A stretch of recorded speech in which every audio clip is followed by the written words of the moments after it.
guys, it's 21 Maxwell here and welcome to another edition of WWE Updates on TW 2016. We have WWE Summerslam, the biggest party of the summer. So of course it's my second Summerslam, it's now 2017. Hopefully a good show here. A lot of feuds have kind of been going on both brands, both major brands even on Raw and SmackDown. A few feuds going on ECW, where we have an ECW title match today, documenting two kind of more senior wrestlers against two up-and-comers, which will hopefully be the future of our company. Good positions here for the women in the card. I believe we've got two excellent women's divisions that can only improve. And a lot of marquee matches, of course, two world championships now, plus a few kind of dream matches on the horizon. So without further ado, we'll crack on with the show. As always, I'll explain the storylines as we progress through the event. So here we go, it's WWE SummerSlam 2017. So only 48,959 at Minute Maid Park from the 55,000 attendance or capacity. Not amazing, but we'll take it. We start off with a pre-show match that had some decent wrestling but didn't have much heat. And we saw the team of Chris Jericho and Enzo and Big Cass defeat Jericho, Kalisto and Lamita in 14-17 when Enzo Amore defeated Kalisto with a flying crossbody. Hikaru was the weak link, struggling to keep up with everyone else's performance. I may have butchered that pronunciation. We have heel luchadors. Decided just to look on Hikaru, just looked like an absolute beast.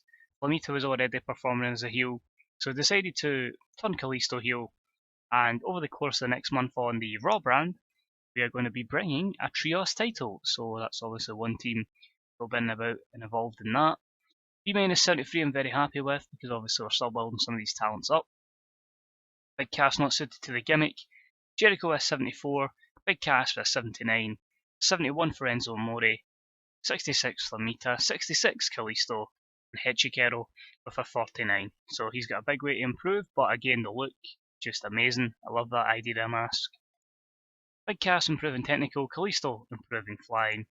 And of course we've got a few negatives there, but overall pretty happy with our Dark Show match. So we start off with our hype video. As always, we start the pay-per-view off, the usual hype package, pyro, etc. being introduced to the show. And we're hyping up that our main event for tonight is Rollins, Ambrose and Reigns, as of course the Shield triple threat that we should have got at SummerSlam and probably not at Battleground. So they'll do a battle tonight. Of course, we've got Brock Lesnar versus Shinsuke Nakamura.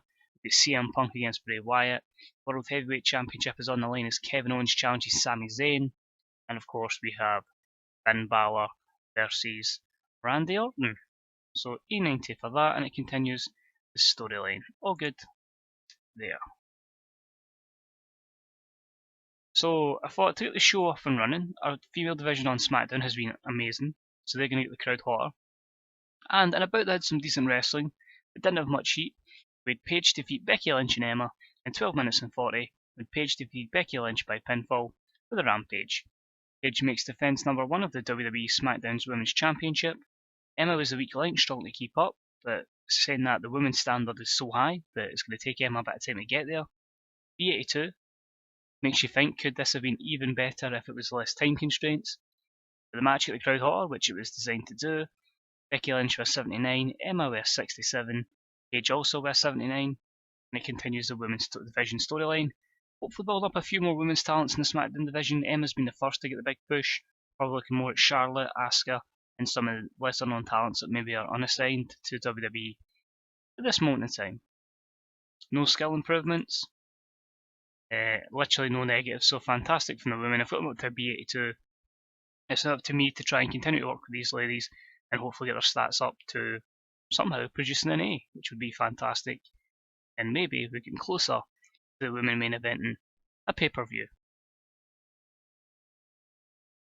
Then have a little celebration with Paige. She's delighted she's stolen a victory here, and that gets a solid B80 rating. And this is truly her house now. Next up, in a decent match, we had Gallows and Anderson defeat the American Wolves in 13:56 when Carol Anderson defeated Davey Richards with Anderson's Spinebuster. Gallows makes defense number 1 of the WWE World Tag Team titles. Wolves were building up for a match here after the club, or whatever we're going to call Gallows and Anderson, turned on them. Basically, the tag divisions seem to be exclusive to SmackDown, So they've been kind of ruling the roost there. But you've got likes of American Alpha, DMG, various other tag teams making their way vaudevillains up on the SmackDown totem pole. So B82, happy with that. Ed Edwards 71, Davey Richards 79, Anderson 75, Gallows 72. Continues the tag team division storyline. Carl Anderson improving performance skills. The dirt sheets. That's them holding back. If they don't hold back and if that isn't capped for match length, I could steal the show. Next up, we've got Sasha Banks is cutting a promo for a match against AJ Lee. Basically, AJ Lee, since the return, is going at Sasha Banks for the Women's Championship. Sasha Banks has aligned herself with Liv Morgan and then Taya as well. Well, AJ Lee has recruited Caitlyn to bring back the Chickbusters. B-Men is 72. Unfortunately, this is the fourth time they're going to do a battle, so this may flop. But maybe need to expand the women's division a little bit more on Raw, give more women an opportunity. That's something we're going to look to do going forward. But I wanted to drag out AJ Lee versus Sasha Banks all the way to SummerSlam. And as expected, the match flopped, but in about they had decent wrestling and didn't have much heat. Sasha defeats AJ Lee 11 minutes and 50 by pinfall with a wheelbarrow bulldog. She makes defence number 2 of the Women's Championship. E plus 35 is a shame. You know, a 50 for AJ, a 70 for Sasha Banks. They would continue this storyline, but they have fought too many times. I just didn't feel like it was right to do Sasha v Caitlyn on a pay-per-view like this. It had to be AJ Lee. But, you know, it's one of those things, just the way I wanted to book it. And unfortunately, that's what happens. But overall, Sasha retains. We'll probably give AJ the back burner at the moment. Let her feud somewhere else. Maybe push Caitlyn into the title spot, or maybe bring someone up from NXT, or someone just from the ECW or something that needs a little, you know, that maybe deserves a push. Next up, we've got a promo from AJ Styles cutting a hype thing on Apollo Crews, A90. This is AJ Styles' last chance in this triple threat match for the title. He's done well putting Apollo Crews over, he's keeping himself relevant. As I say, he's well and truly done with the main event scene. He'll be kind of lingering about that Intercontinental scene on the SmackDown brand.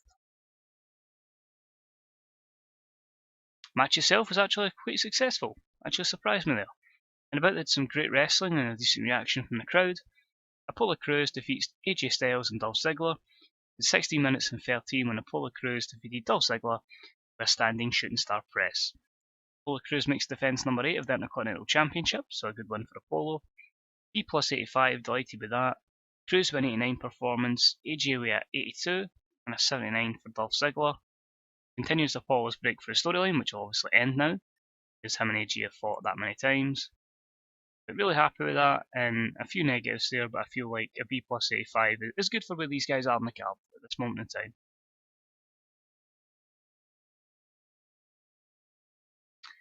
So this one was always going to disappoint a little bit because we're building talents up, but in about that had some subpar wrestling and a little heat.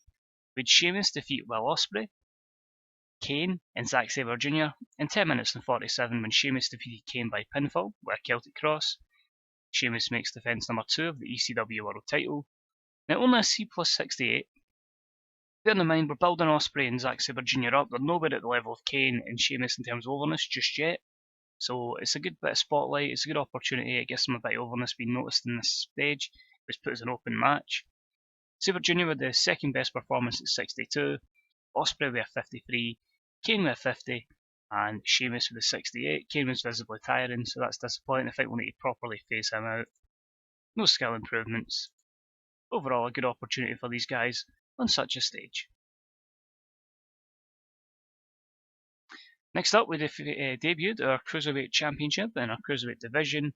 Unfortunately, the title has something like a 4 prestige, so we've literally going to have to build this up from scratch. Wanted to keep the previous title that was going, so we'll have to build up and make many title defences going forward. And about had some decent wrestling, but little heat.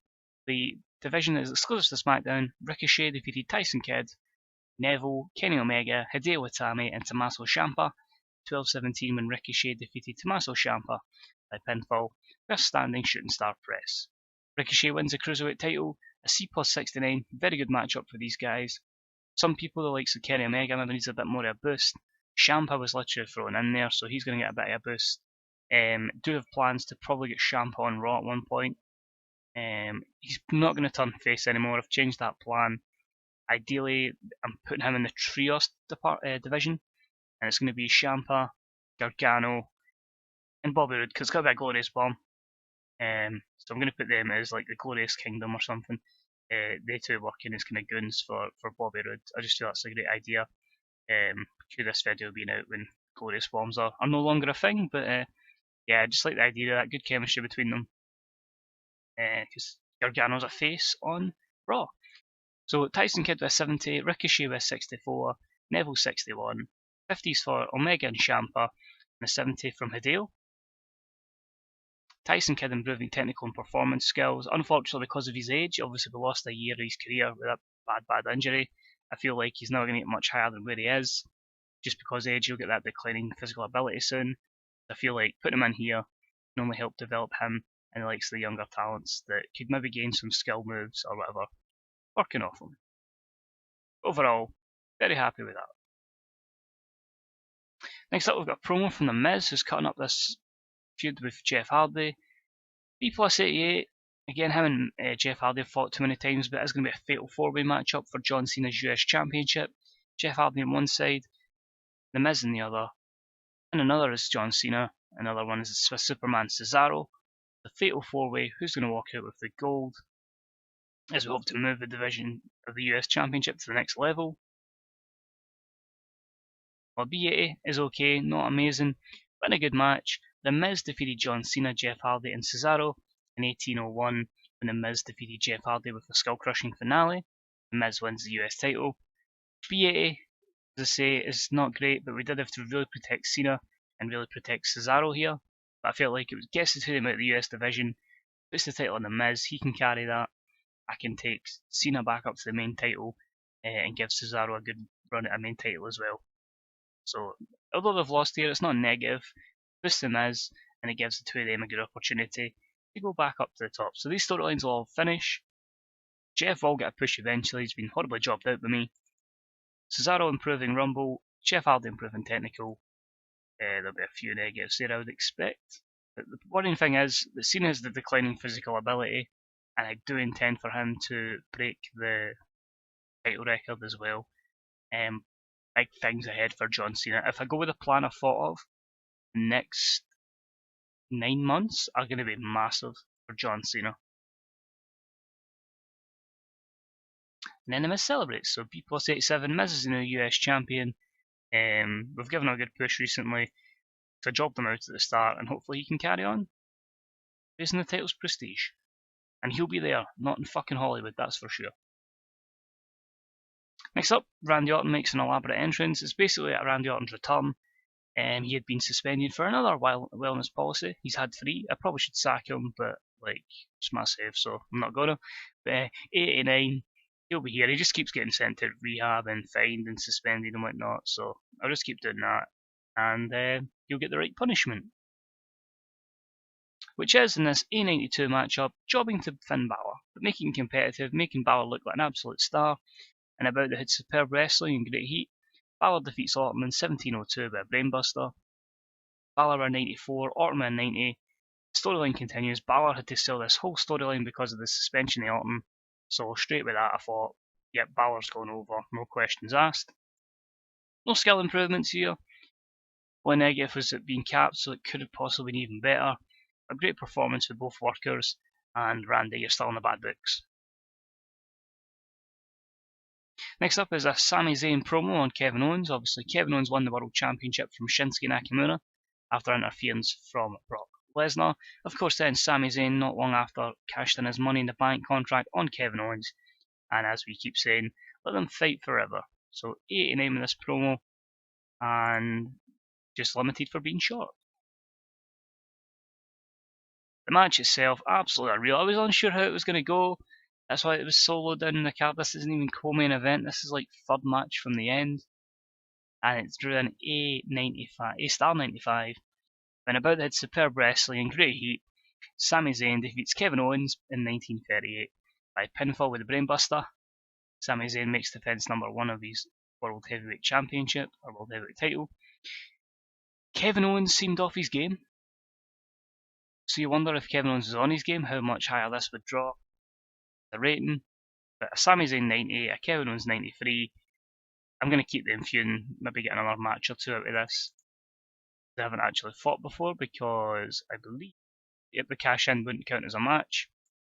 So we'll probably see this at Night of Champions, and it would be really fitting if we had to finish this off at Hell in a cell. So delighted with that. Overall, superb. Just a shame it's not even my co-main event. Next up, we've got Bray Wyatt cutting a promo for his upcoming match with CM Punk. Obviously, Punk come back from injury after being injured by Roman Reigns. Bray Wyatt was calling him out, just saying, well, you think you're the voice of the voiceless, I'm the voice of fear. And the whole kind of shenanigans going on between them there. So a real personal feud here. Just, Bray Wyatt just saying, you think you're speaking for these people, but I'm true voice. I think that's how the storyline would go. Hopefully these two could deliver. It'll be interesting mesh of styles. And we get a hype video for it, which gets an A89. I'm milking this as much as possible. And the matchup delivers. Wow, very surprised with that. And about they had superb wrestling and great heat. CM Punk defeated Bray Wyatt in 1821 by pinfall. The Pepsi Plunge, A93, absolutely fantastic. I know he'd probably use the GTS, but I'm just going to let him go with the Pepsi Plunge. Bray Wyatt was visibly tired towards the end of the match because obviously, for some reason, he has stamina issues in this. I still think he could easily do 18-minute matches, no problem. Punk went 91, Bray went 92. It continues their feud. I think Punk needed this victory to get him again to this main level. Might be a title run for him down the line. But CM Punk's improving performance skills. It's another one. It might go to Hell in a Cell. I doubt it. And this was capped for being short, so if this wasn't capped, how much better this could be. So delighted with that. Next up, we've got Paul Heyman talking to Brock Lesnar. Of course, Brock is in action next against Shinsuke Nakamura. B+84, obviously Brock cost Nakamura the championship against Kevin Owens, and they've been kind of up and against it ever since. Brock continually costing Nakamura matches.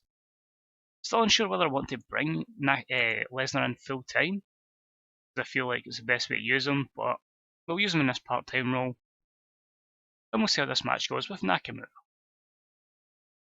So I still want to keep him as like a really good draw, but of course sometimes you do need to make him lose to give somebody the payoff, because Lesnar's obviously getting on a bit in age. So the hype video gets an A92. Strong Style versus the Beast storyline continues, highlighting all the contract signings, the brawls, the costing of championships. And the match is only B84, so that's a bit disappointing as my co-main event, but I feel that's a lot down to Lesnar. Obviously, declining physical ability, not wrestling as much. But in a superb match, Lesnar defeats Nakamura in 12-16 by pinfall, following the F5 after Paul Heyman interfered. Lesnar going over keeps Lesnar strong, it keeps him as a draw, keeps him over, and it means I can use him at WrestleManias and such. Nakamura can build his overness back up. Heyman doing some good work at ringside. Nakamura went 91, Lesnar went 80. Strong Styles versus the Beast storyline has advanced. No skill improvements to speak of. Lesnar will go back on a hiatus to probably either Survivor Series or the Rumble. And, yep, a few negatives there. Mostly for Brock. Then we've got Seth Rollins cutting a promo on Dean Ambrose, which is A89. Obviously him and Roman Reigns he's cutting promos on, which he came across well in, and it continued the storyline. Dean Ambrose does likewise, but only it's a B86 on Roman Reigns and Seth Rollins. We then get our hype package for the Shield, probably milking this up, which gets an A91, can document everything from their introduction, to the breakup, to the feuds they've had over the last 2 years, to Roman being champion now, Rollins has run as champion, Ambrose has run as champion. Here it goes. Can this deliver as well as Rollins versus Reigns? Not quite as good as Rollins versus Reigns, but still a decent rating nonetheless. And about that had sensational wrestling and fantastic heat. Roman Reigns defeats Dean Ambrose and Seth Rollins in 24-20 when Roman Reigns defeated Dean Ambrose by pinfall. Roman Reigns makes defense number 2 of his WWE Championship title. E94 is still really, really good. I wanted to do a Shield triple for it 100%. 97 for Reigns, 96 for Ambrose, and 95 for Rollins is unreal. It continues their storyline. I'm going to split it up now. That was the only time I was going to do the Shield match. If we get it again, it'll be at a Mania or something. But delighted with that. The Championship storyline, cool. Graves and Cole were weak. Ambrose is improving in flying skills. The negatives here. The inconsistency of Ambrose and then your commentary. But I enjoyed it. Hopefully we still get a really good rating because we've had so many good matches in this card. I would hate it if Lesnar versus Nakamura dropped it a bit. And a couple of negative, well not negative, but the low ratings for Rollins here, the Ambrose promo, the Rollins promo, haven't been particularly strong. But Roman Reigns ends the show celebrating. Vince is absolutely going over himself here, and it's a B plus 84 as he ends SummerSlam. Overall, A92. I think it could have been a lot higher if we'd maybe placed a few. If I didn't burn the crowd out with so many angles at the end. Maybe moved the Nakamura match, but when you're looking at that, in 3 matches, 4 segments are under 80 is unreal, especially when one is Sasha Banks AJ Lee thing, which you can't really do anything about, but you know, everything else is 80, 82 is unreal. So, fantastic from the main event, iffy from Nakamura and Lesnar. Punk and Wyatt delivers, Sami Zayn and Owens delivers, Balor and Orton delivers. I would like to say I'm really happy with that. So overall, maybe it could be a higher rated show, but again, you're increasing popularity in most regions. I'm putting on a star-studded show. It just motivates me to try and get that elusive A100 show, but we need to keep working the guys over on this, and that's what I plan to do. But we're making money, and everything's going well at the moment. So I think CM Punk, Bray Wyatt, and Finn Balor are the guys that will be complimented on great performances. So well done Punk, well done Bray and Finn. Of course the women done fantastic as well in the SmackDown division match. I mean, I'm really intrigued to know if I can get Becky Lynch and Paige, and possibly Emma, to an A90 match. Hopefully that can be the case. I definitely feel like they're talented enough to do so, as we just waiting this moving along. So we're into September. So let's quick look here, see if anything has happened that directly affects us. Another women's show there at NXT World at the weekend. Hard Justice was on at the same time. They get 8,065. They're weird in this TNA. They have Matt Sydal, PJ Black's up there, Paul London. I still don't at all feel concerned by them. Hopefully they liquidate, in all honesty. I can buy them out. But the show get fantastic reviews. That's good to see. Don Fuji gets into the Dragon Gate Hall of Fame, so that's ideal. Right, I'll double click this just now. Our buy rate was a 3.95, 1.9 million views, nearly 2 million. But somehow we'll still make big money off of that compared to what it was. But first in Mexico, first in Japan. Natalia needs some wins. I can't remember the last time I had Natalia win. But, drug fees were 10k. CM Punk says, Hechikero needs to learn how to sell. So he's just going to be in that trios division. So if we look at Prestige 100, Momentum is 93. We made 9 million profit in August, which I believe is our second highest. Yep, second highest we've made. Despite the fact that it seems like the pay-per-views are a much lower buy rate, I seem to be making so much money on pay-per-view revenue. Like you look at even compared to October last year, 5.7, and I've made 11.8. And I'm looking to do something with a G1 climax type thing. So we're gonna have like pay-per-views effectively every day. I might even narrow it down to maybe like 2, like the Wednesday and the Thursday. Do like an hour pay-per-view. Just we could milk so much money that way. Alternating wrestlers' performance so we don't burn them out, but making that much profit, 133 million. You start this with 25, give you an idea how much profit we've made, over 100 million in the space of 16 months. So happy with that, and truthfully, I think the WWE Network is going to launch pretty shortly. I think I might just wait after Mania, maybe launch it for Mania, and go from there. Maybe just after, just to be safe. A lot of people with morale issues, I know that'll get brought up, that always happens. I just have a massive roster. A lot of these guys have been jobbed out, a lot of these guys just try to find them an opportunity. Some of them will get chances, Rich Swann will get a chance, TM61 will get a chance, So Young will get a chance. It's just try to find that right opportunity to bring them in. So last few things I just want to cover, because there's so much to cover. You can see here, the UK and Ireland and Europe maybe needs to come up a bit, because with that mess up with the deal in the UK. Really over in Japan, same in Mexico, really over in Canada. Importance wise, we need to get over 8 regions in America, so we're just short in the Great Lakes. 1, 2 that are over, which is the Mid-South and the Midwest. So that's 1, 2, 3. Puerto Rico's the closest as well, so I think we could get there to global, but there's no massive rush to get there just now, because that might need 4 storylines getting over a certain amount. But if we can get there as much as possible, if we can milk in as much money, then I'll look to bring the WWE Network in as soon as possible.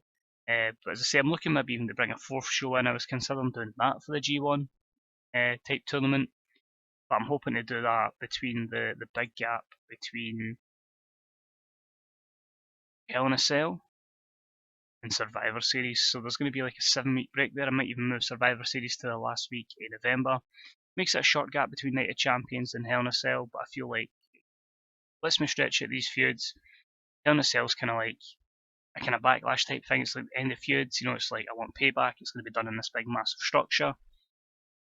So hopefully between Hell in a Cell and Survivor Series we can have a good tournament lined up then. I still don't know what I'm going to do. I might have decided by now and might have booked it by the time this goes live, but honestly it's been a lot of thinking and trying to understand what I'm doing. But if I do have any of these things, I would put it up on Twitter asking questions. So I've got that much to cover. I don't want to make the video too long, so the last couple of things I'm just going to cover is our titles, and then we're going to do the creative meeting. So obviously Corbin's in the main roster now. I had a plan for him last night. Whether I get through that now, I'm unsure. Let's go through the prestige. The Sheamus B-71. The prestige of that championship remains the same, so he's doing good with that. Hopefully, once we get to the younger talents, that'll be good. The WWE Championship, Roman Reigns carries that in A-Star 95, which again is pretty high up there. Not the greatest, obviously 800 was great, but Roman will get a decent run with this championship. The Cruiserweight is at an F6, so it's dropped prestige because it was obviously retired. It's up to me now to completely rebuild this, which is why it will be defended all the time on the SmackDown brand, but you're building a title prestige up for nothing. I pretty much could have probably just made a new one, but I wanted to continue the lineage, sort of lineage, so yeah, I think we'll go with that.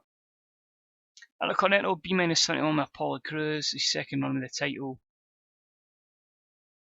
8 defences so far. Seems to be going quite well. Money in the Bank, still B plus 85. Rumble B plus 85. SmackDown's Women's Championship is a C plus 66. Obviously, Paige is the first champion.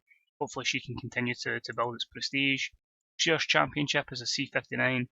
That'll get made at probably Night of Champions, the first champion, so the prestige will drop a little bit as we await a holder. US title with The Miz, B-71, his 3rd time as champion. I've given him this opportunity, seen had a good run with it. It's not as if I've been hot potato in the title, as much as it looks like I did at the start. Injuries, suspensions were the kind of cause of the lack of defences.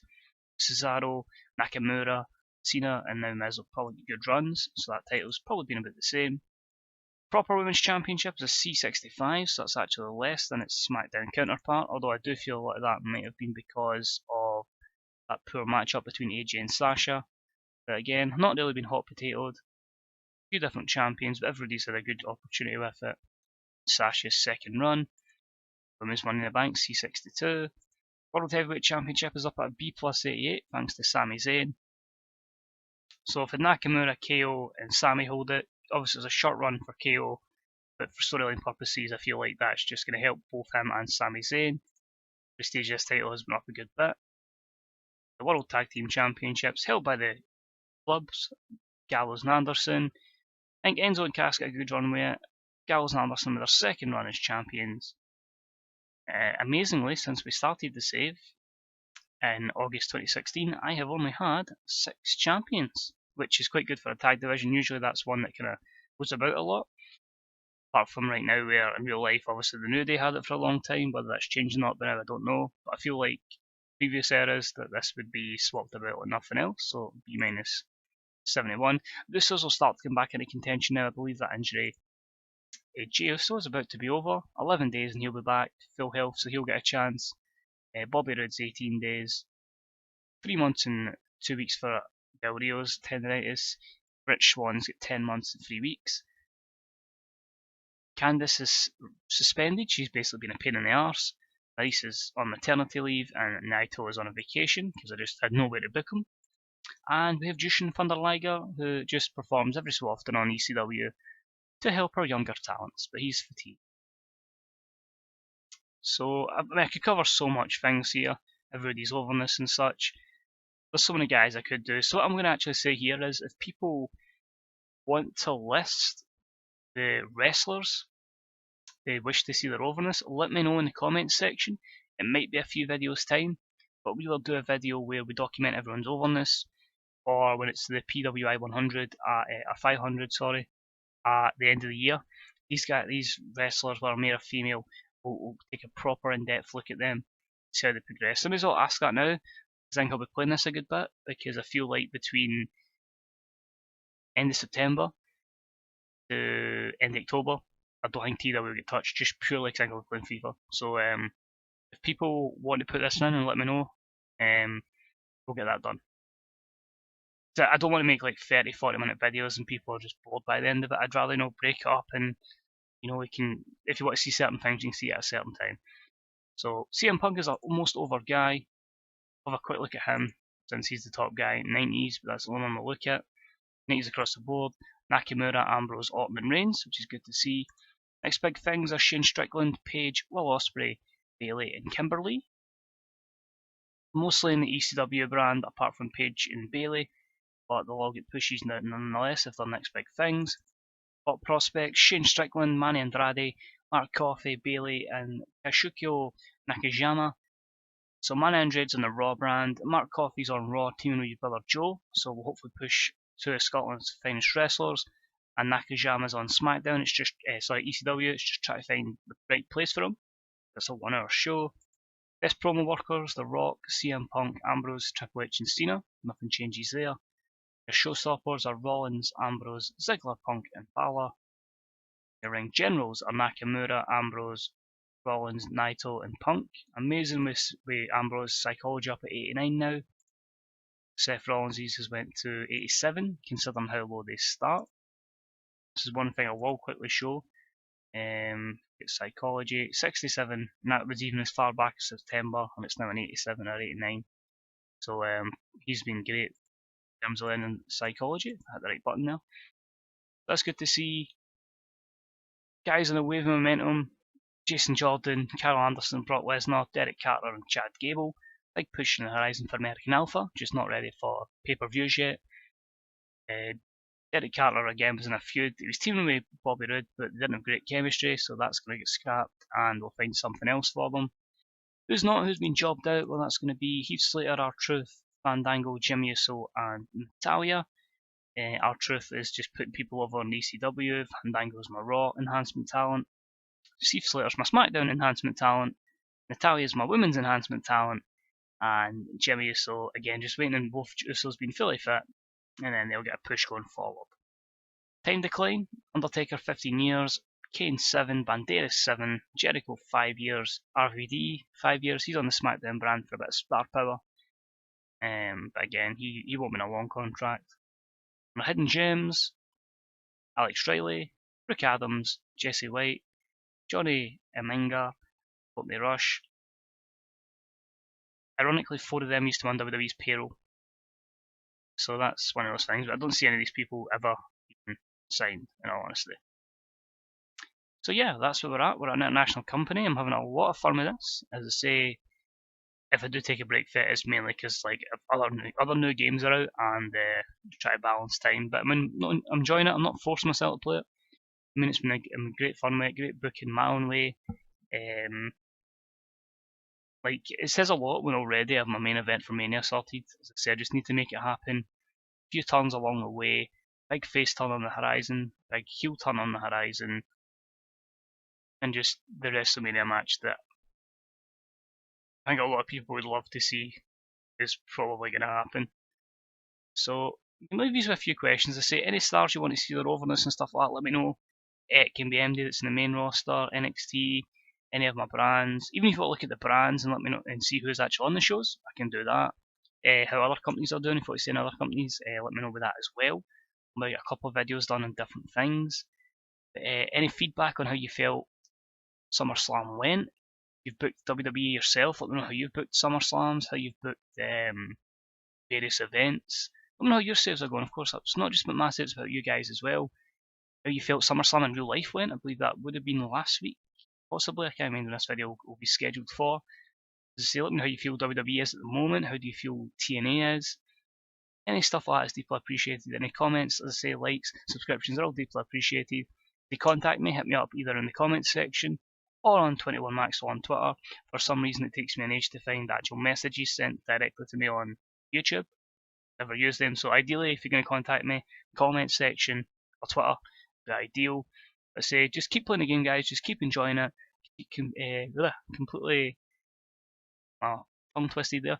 Keep supporting the rest of the community. As I say, you can do that via the subreddit, which is Fantasy Bookers. Check out everybody's stuff on there, and of course, there's Grey Dog Software forums. Check out their Dynasty section, or even just the normal general discussion with the what's going on in your game thread. A lot of good reads there in various areas of WWE territories and all this kind of stuff. There's so many good stories being told, so many different ways people are booking it, and of course the CVR stuff if you're into that as well. So most importantly, guys, just keep informed of the game.